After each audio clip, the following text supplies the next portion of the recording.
Probably want to back up a bit though. So for number 15, because there was parentheses there, all we do is multiply them, right? Yeah. So it doesn't matter which one we put on top, so I put the longer one on top. 9 times 4, 36, right? 7 times 4 plus 3 is 7. 9 times 4 is 36. Now with the 1 having one number next to it, you put 1 0 as a place value. 1 times 9, 1 times 1, and 1 times 9.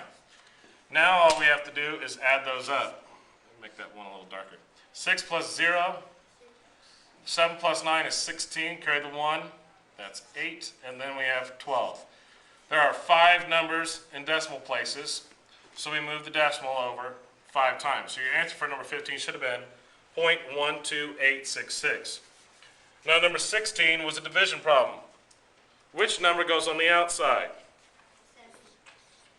The 0.07, right? So we have 0.07 on the outside and 0.875 inside. On the outside we have a decimal. We can't have those, so we have to move this, right? So we move this 2 spots, put the decimal there. So we need to move this one 2 spots and bring it straight up. Now we have a 7. 7 goes into 8 one time. Do the subtraction, you get a 1, right? Now we bring down the 7. 7 goes into 17 twice. 2 times 7 is 14. Do the subtraction, you're left with 3. Bring down the 5. 7 goes into 35 5 times. So your answer there is 12.5. Number 17. About half of you missed it. Addition problem, right? So we have to remember to line up the decimals. So we have 0.91 plus 5.12. So 2 plus 1 is 3. 9 plus 1 is 10. And carry the 1. Decimal comes straight down. 1 plus 5 is 6. So your answer for number 17 is 6.03. Now, for number 20, the question is a subtraction one. So you got to line them up, and you got to pay attention to which one you put on top. The first one goes on top, right? Because it's 48.2 minus 8.63. Don't always just remember it because it's the one that comes first. It's because it's 48.2 minus 8.63. So we have to borrow here, so that's a 10. So 10 minus 3 is 7. We borrow here, 11 minus 6 is 5. Bring the decimal straight down. Borrow from here, 17 minus 8 is 9, and the 3 is there. So your answer for number 20 is 39.57.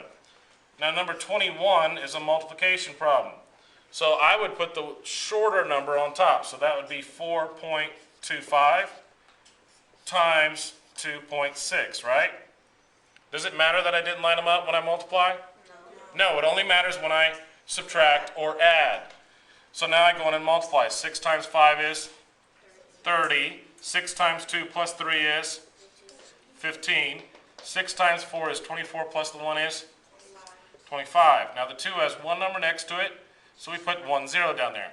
Now we multiply. 5 times 2 is 10. Carry the 1. 2 times 2 plus the 1 is 5. 2 times 4 is 8. Now we're ready to add 0, 5, 10, and 11.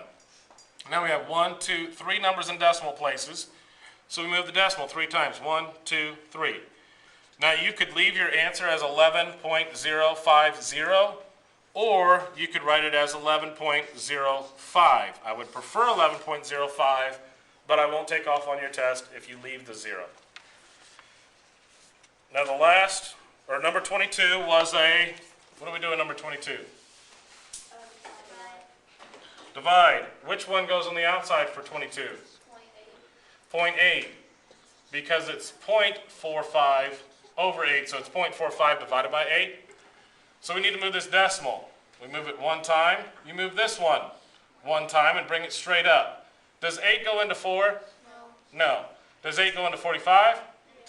Yeah, 5 times. So you get 40 here. Do the subtraction, left with 5, right?